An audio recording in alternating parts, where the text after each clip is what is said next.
সায়েম এদিকে আসো। তোমার টুপির এই অবস্থা কেন? টুপি সুন্দর করে পড়ো। আচ্ছা কি দেখি এদিকে আসো।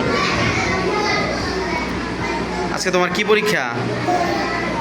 হ্যাঁ, আজকেও গরিব পরীক্ষা না? আজকে গরিব না তো, আজকে না হাদিস শরীফের পরীক্ষা।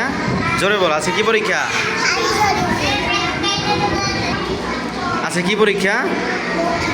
হ্যাঁ, আজকে কি পরীক্ষা? আজকে হাদিস ভাষা পড়েছ? কটা পড়েছ? সবাই পড়েছেন? মাশাআল্লাহ। আচ্ছা সোয়েম, তুমি কয়টা হাদিস পড়েছো বাসায়? কয়টা? মুখ দিয়ে বলো কয়টা?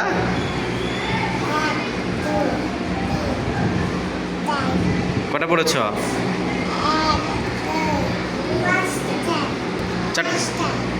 আঙ্গুল গুনছেন 4টা, আবার বলতেছেন 5টা। কয়টা পড়েছো বলো?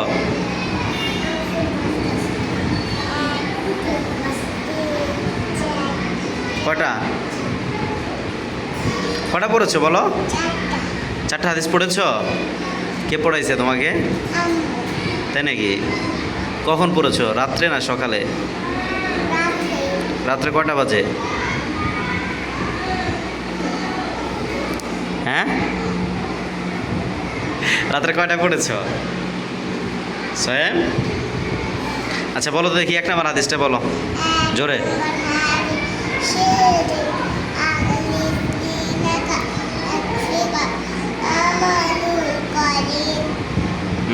হাদিসের অর্থ বলো।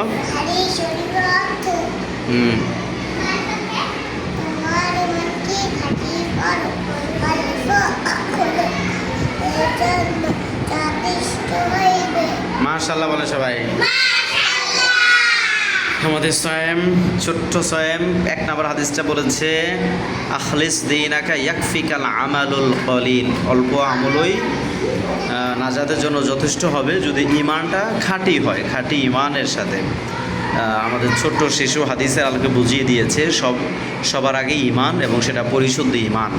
পরিশুদ্ধ ইমানের সাথে আপনি যতটুকু আমল করবেন, আল্লাহ সেই আমলটাকে এমনভাবে কবুল করবেন যে কিয়ামতের দিন ওই আমলেই আপনার মুক্তির জন্য যথেষ্ট হয়ে যাবে। তবে ইমানের মধ্যে কোনো ভেজাল থাকা যাবে না। আল্লাহ তাআলা আমাদের সকলকে সহি ইমান নিয়ে বেঁচে থাকার এবং সহি ইমানের সাথে ইন্তেকাল করা তৌফিক দান করুক। সকলে বলেন আমিন।